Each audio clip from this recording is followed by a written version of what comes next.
كل عام وأنتم بألف خير بمناسبة يوم المياه العالمي الذي يذكرنا دائما بما هو مطلوب منا وما هي حقوقنا المفقودة التي يجب أن نواصل العمل على استردادها.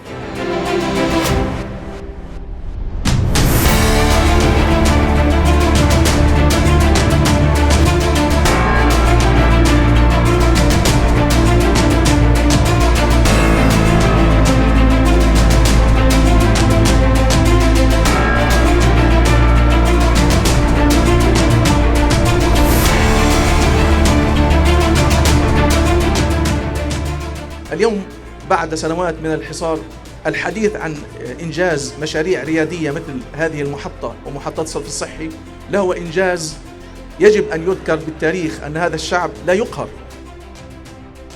Challenges to access safe drinking water and adequate sanitation in Gaza. كل يوم نواجه تحديات كبيرة وعظيمة في غزة. But every day, the people in Gaza experiment with new and innovative solutions. ولكن الناس في غزة كل يوم مع هذه التحديات ما زالوا يبتكرون حلولا جديدة.